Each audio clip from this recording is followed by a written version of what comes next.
में क्या चीज प्रकट हो गई। दोनों सोचने लगे, नारायण देखने के लिए निकल पड़े।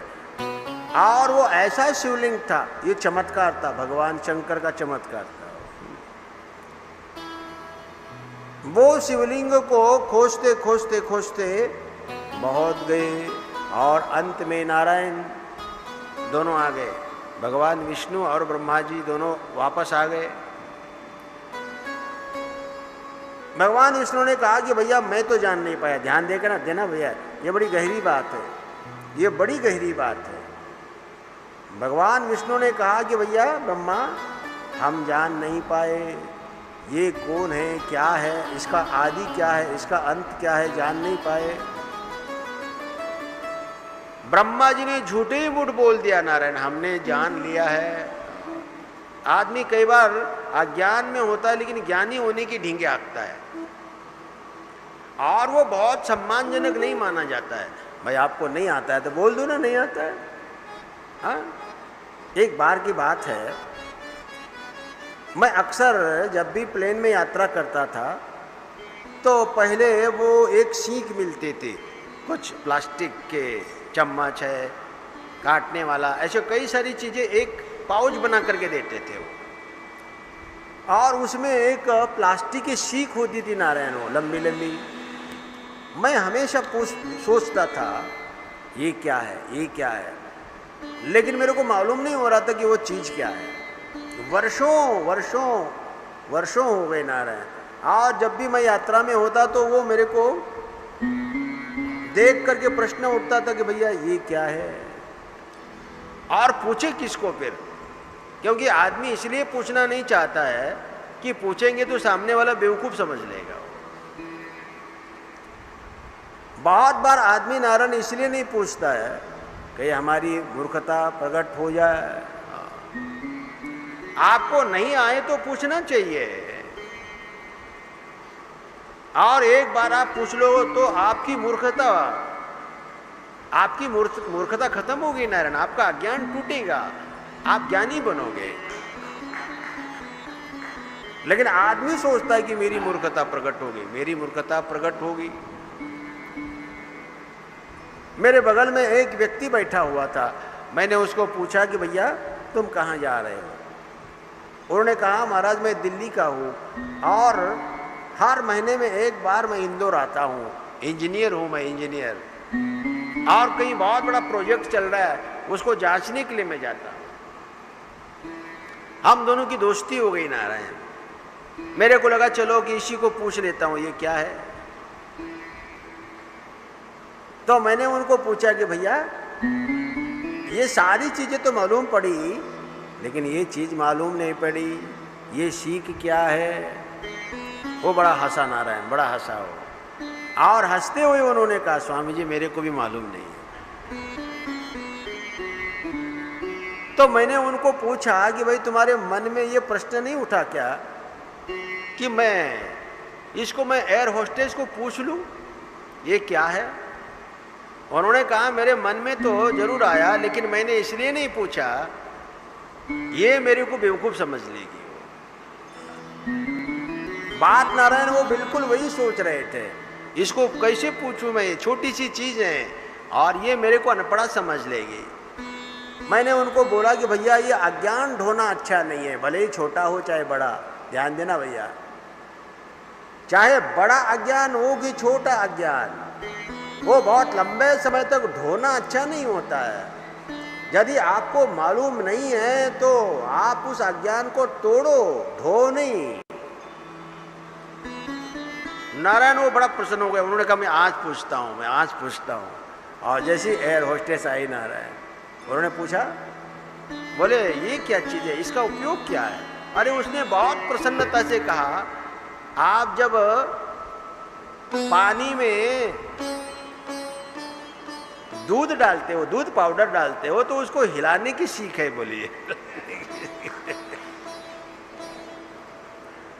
आप दूध में पाउडर डाल दिया तो उसको हिलाना पड़ता है ना, वो हिलाना।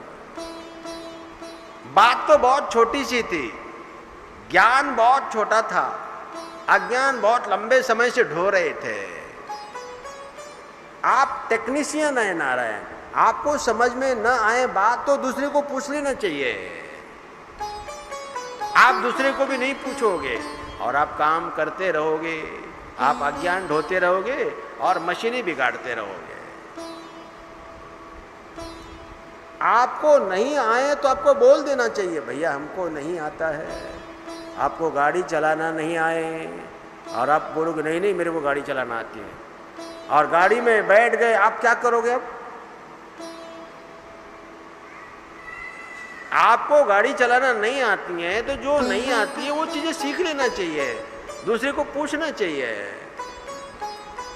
और जब आप नहीं पूछोगे तो क्या करोगे? ठोक दोगे, गाड़ी ठोक दोगे, गाड़ी को खराब कर दोगे। अज्ञान को स्वीकार करना चाहिए नारायण। अज्ञान को ढोना ये गुण नहीं, ये दुर्गुण है। यहां ब्रह्मा जी ने यही गलती कर दी, ब्रह्मा जी ने गलती कर दी, उनको मालूम नहीं था। नारायण उन्हें मालूम नहीं पड़ा इस शिवलिंग का आदि क्या है, इस शिवलिंग का अंत क्या है, उनको मालूम नहीं था।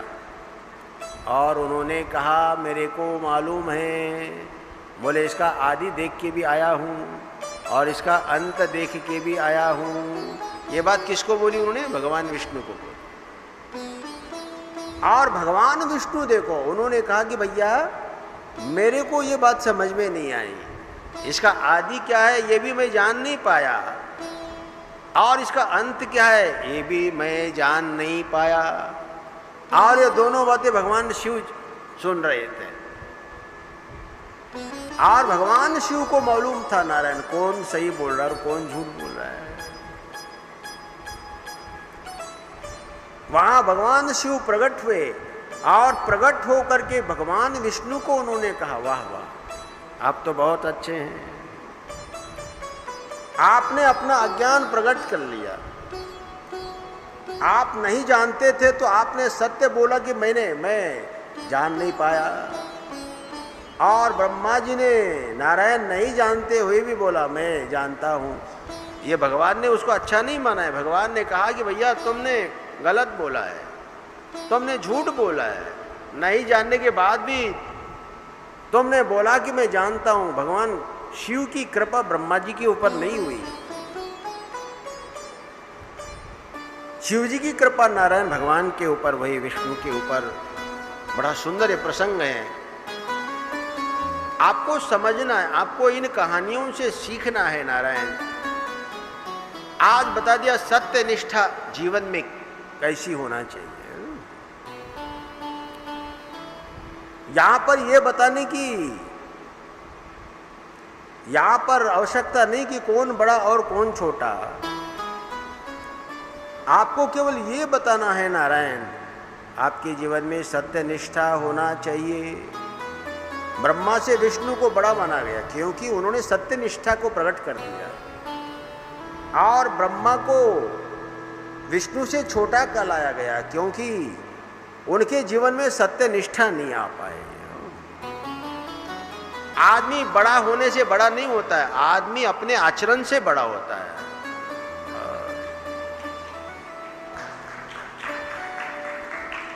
आपका आचरण यदि बड़ा है ना तो आप बहुत बड़े, भले आप उम्र से छोटे हैं, आप भले ही उम्र से छोटे हैं, लेकिन आपका आचरण बड़ा दिव्य है। आप सत्यनिष्ठ हैं, आप बड़ों का सम्मान करते हैं, आप कर्तव्यनिष्ठ हैं, आप निकम्मे नहीं, आप आलसी नहीं, आप कायर नहीं हैं, और निरंतर आप श्रम करते हो, आप निरंतर प्रयास करते हो, आप दूसरे की मदद करते हो, आप अपना भी काम करते हो, दूसरे का भी काम करते हो, आप बड़े हैं। आज भगवान शिव ने नारायण बहुत प्रसन्न होकर भगवान विष्णु की प्रशंसा की, यहाँ सत्य निष्ठा की प्रशंसा की। बोलिए सच्चिदानंद भगवान की। और शास्त्र का एकमात्र प्रयोजन है इन कहानियों के द्वारा हम अपने जीवन को सत्य बनाएं, हम अपने जीवन को सिद्धांत प्रिय बनाएं। हम अपने जीवन को संयमी बनाए, हम अपने जीवन को दृढ़ बनाए, दृढ़, व्रत में दृढ़, अपने साधना में दृढ़, अपने धर्म में दृढ़। आपने कभी बिना पेंदे का लोटा देखा है? बिना पेंदे का लोटा नहीं देखा होगा, नहीं देखा हो। एक लोटा होता है, उसके नीचे स्टैंड, जमीन पर आप रखो ना तो लुढ़केगा नहीं हो। और एक लोटा होता है, उसके नीचे गोल गोल है, वो स्टैंड नहीं है, पेंदा बोलते हैं उसको, पेंदा नहीं है। अब वो आप जमीन पर रखो नारायण, वो किधर भी लुढ़क जाए हो। बिना पेंदे का लोटा आप जमीन पर रखो तो वो किधर भी लुढ़क सकता है। आप नहीं बोल सकते हो कि ये इधर लुढ़केगा या उधर लुढ़केगा या इधर लुढ़केगा। आप रखो, बिना पेंदे का लोटा है। तो आपका जो जीवन है ना, वो बिना पेंदे के लोटे की तरह नहीं होना चाहिए। आजकल के बच्चों का क्या भरोसा। आजकल के बच्चे बिना पेंदे के लोटे की तरह हो गए, बिना पेंदे। नारायण वो मालूम नहीं वो किधर लुढ़क जाए, बड़ा होने के बाद लड़कियां किधर लुढ़क जाए, बड़े होने के बाद बच्चे किधर लुढ़क जाए। दिनेश, मैं बहुत गहरी बात बोल रहा हूं। प्राचीन काल में अपना धर्म, अपना कुल, अपना गोत्र, अपनी जाति, और वो बहुत सारा नारायण धर्म का स्वाभिमान हुआ करता था। हमारा धर्म, हिंदू धर्म, सनातन धर्म, हमारी कुल, हमारी परंपरा, हमारे माता पिता, और वो उसको हिलानी, सारी दुनिया इधर से उधर हो जाए, लेकिन अपना सिद्धांत नहीं छोड़ते थे। व्रत उपवास करते थे लोग, और उस समय उनके व्रत को डिगाने के लिए कितना भी बड़ा प्रलोभन आ जाए, लेकिन नहीं भाई, नहीं। अभी आप व्रत कर रहे हो और आकर के कोई बोले कि भैया ये बहुत अच्छा रसगुल्ला है, खाओ। अरे बहुत अच्छा है, बहुत अच्छा है। अरे बोले व्रत तो कल भी कर लोगे आप, फटाक से तोड़ दोगे आप। आप एकादशी का व्रत कर लेते हो तो एकादशी के दिन द्वादशी से ज्यादा खाते हो, तो आपका व्रत टूट जाता है। नारायण, वो एकादशी का अपमान है, तिरस्कार है। आप एकादशी करो, एकादशी की तरह थोड़ा कम खाने का। और ये बहुत ज्यादा गरिष्ठ होती है नारायण, ये फलाहार की चीजें बहुत ज्यादा गरिष्ठ होती है, बहुत ज्यादा गरिष्ठ। आपको आचरण की श्रेष्ठता आपके संयम में है। आचरण की श्रेष्ठता संयम में है। आप यदि संयम में हैं तो आपका आचरण श्रेष्ठ है, आपका बोलने में संयम है, खाने में संयम है, आपका हर क्रिया में संयम है। समझ लो कि आपके आचरण में श्रेष्ठता है। और ये जन्मजात चीजें नहीं आती हैं, ये बाद में धारण करना पड़ता है। आज भगवान शिव ने नारायण उपदेश किया, ज्ञान का उपदेश किया। भगवान शिव ने कहा कि आप सत्यनिष्ठ बनो, आप जीवन में संयम धारण करो, आप ईश्वर को अपने जीवन में धारण करो, आप भगवान का भजन करो, भजन करो। बहुत सुंदर नारायण यहाँ भगवान शिव ने उपदेश किया है। सूत जी महाराज जी ने कहा, भगवान शिव की जो आप उपासना करते हैं, भगवान शिव के दो रूप हैं, एक सकल रूप है और दूसरा विकल रूप है। ये आपके शिव पुराण की भाषा है, आप इस बात को समझ लीजिएगा। भगवान शिव के दो रूप हैं, एक साकार और दूसरा निराकार। जो गोल गोल जो आपके सामने शिवलिंग के रूप में है भगवान, ये उनका निराकार रूप है। और जहां पर वो पीठ है उसको पीठ बोलते हैं, जहां शिवलिंग रखा जाता है उसको पीठ बोलते हैं, उसको अर्घी बोलते हैं, अर्घी भी बोलते हैं। वो नीचे का जो हिस्सा है ना वो साकार, और ऊपर का जो हिस्सा है वो निराकार है, गोल, उसका कोई और छोर नहीं है। जब आप शिवजी जी की पूजा करते हो ना तो वहां दोनों रूप हैं, वहां साकार और निराकार।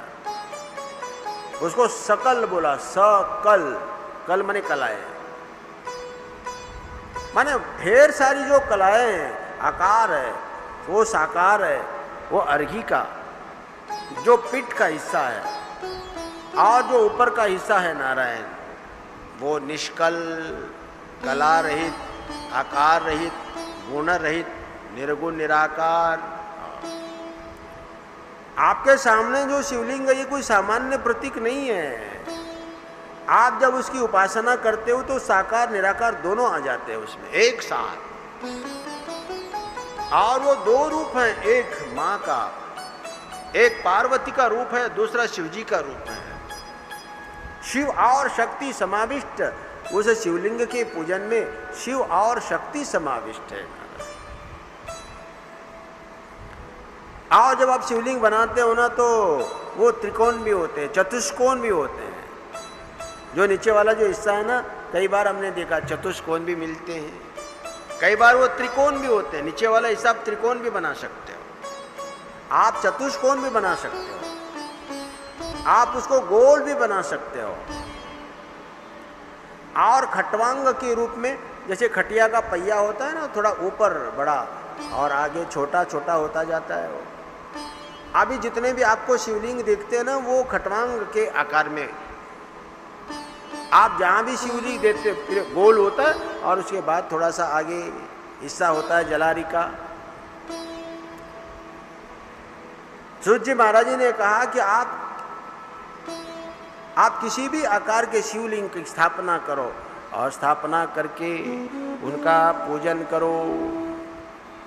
और भगवान शिव की स्थापना में नारायण कोई नियम नहीं है, कोई नियम नहीं है। पार्थिव पूजन का बहुत बड़ा महत्व है। पार्थिव पूजन माने जहां सरोवर या किसी कुएं या नदी के किनारे की बहुत कोमल कोमल मिट्टी लिया है, और उस मिट्टी के छोटे छोटे शिवलिंग बनाए अंगुष्ठ मात्र, और उसकी शिव की आराधना के रूप में आप पूजन करते हैं, उसका बड़ा महत्व है। आप जब पार्थिव पूजन करते हैं नारायण, तो वो पार्थिव पूजन भगवान आपकी मनोकामनाएं पूरी करा लेते हैं। शिव जी की आराधना बहुत सरल, कई बार हमने महात्माओं को देखा नारायण, वो जल के अंदर खड़े हो जाते, अपने अंगूठी को यूं कर दिया शिव जी, हो गए शिव जी, और इसके ऊपर जल डालो, ओम नमः शिवाय, ओम नमः शिवाय, ओम नमः शिवाय। आप किसी पत्थर को शिवलिंग मानो और उसके ऊपर जल की धारा डालो, और वहां शिव जी प्रकट हो जाते हैं। आकाशे तारकम लिंगम, आकाश में देखो तारा, तारे को आप लिंग समझो और उसको जल छोड़ो, ओम नमः शिवाय, ओम नमः शिवाय। भगवान शिव की अनेकों रूपों में उपासना होती है। कंकर, किसी पत्थर को भी आप शिवलिंग की आराधना करो, ध्यान करो नारायण, ये भगवान शिव है। क्योंकि सनातन धर्म में भगवान सर्वरूप माना जाता है, सर्वरूप। और जब सर्वरूप है तो आप कहीं भी भगवान की पूजा कर सकते हो। ये सनातन के लोगों को मालूम है, सत्य का बोध है, ये अज्ञानी नहीं, ये पत्थर पूजू नहीं है। लोग इसको समझ नहीं पाए नारायण। आज यहाँ निराकार साकार दोनों है, आकार में निराकार प्रविष्ट है, और जब आप किसी आकार की पूजा करते तो निराकार में समर्पित हो जाता है। आपके भगवान सर्वेश्वर है, सर्वेश्वर है। सर्वेश्वर का मतलब सर्वरूप। भगवान कहाँ नहीं है, भगवान हर जगह पर है, और वो सर्वरूप होने के नाते आप कहीं भी पूजा करो, भगवान को पूजा मिल जाती है। ऐसी कौन सी जगह है जहां भगवान नहीं है? आज आप पेड़ की पूजा कर रहे हो, तो आप पेड़ की पूजा कर रहे हो कि आप भगवान की पूजा कर रहे हो? अरे निमित्त तो पेड़ है, आप पूजा कर रहे हो भगवान की। नहीं समझ में नहीं आया, इस्लाम को हिंदुओं की साधना पद्धति समझ में नहीं आई। उन्होंने कहा कि तुम बूत परस्त हो, क्या भगवान की कोई बूत होती है? हमने कहा कि अरे दुनिया के सारे बूत भगवान की मूर्तियां हैं, वो तो सर्वरूप है, सर्व आकार में व्याप्त है। भगवान नहीं ऐसी कौन सी जगह है? दुनिया के सारे आकार भगवान के आकार है, दुनिया के सारे आकारों में भगवान समाविष्ट हैं। ऐसी कौन सी जगह जिसमें भगवान नहीं है? आप पेड़ की भी पूजा करो, पेड़ की नहीं, वो पेड़ में जो भगवान है ना उसको मिल जाती है। निमित्त हैं, आकार निमित्त हैं और उद्देश्य हमारा निराकार है।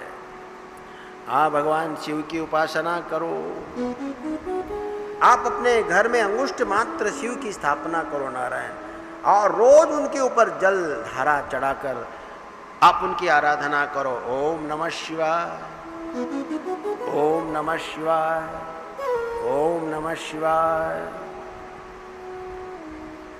और ऐसा समय उत्तम श्रावण मास, पुरुषोत्तम मास, और ये नर्मदा का पावन किनारा नारायण, और ऐसे समय को आप गमाना नहीं है। आपको ये समय जो मिला अब वापस नहीं आने वाला है।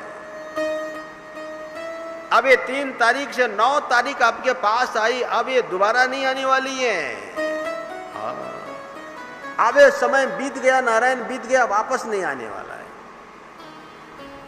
आपके जीवन के अमूल्य एक क्षण, और इस क्षण का उपयोग करो। आप अधिक से अधिक भगवान के इस मंत्र का जप करो नारायण। ओम नमः शिवाय, ओम नमः शिवाय, ओम नमः शिवाय, ओम नमः शिवाय। और आप बहुत जल्दी जल्दी भी मत करना, रस लेते हुए, रस लेते हुए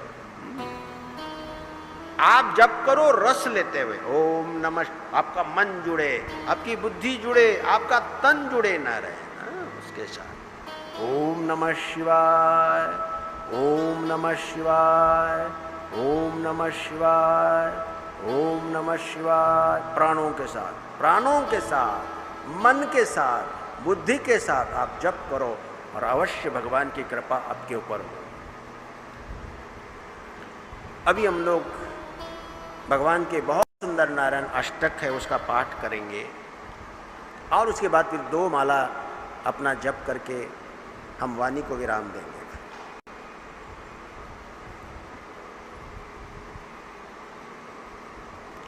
बड़ा ही सुंदर ये अष्टक है। आपके पास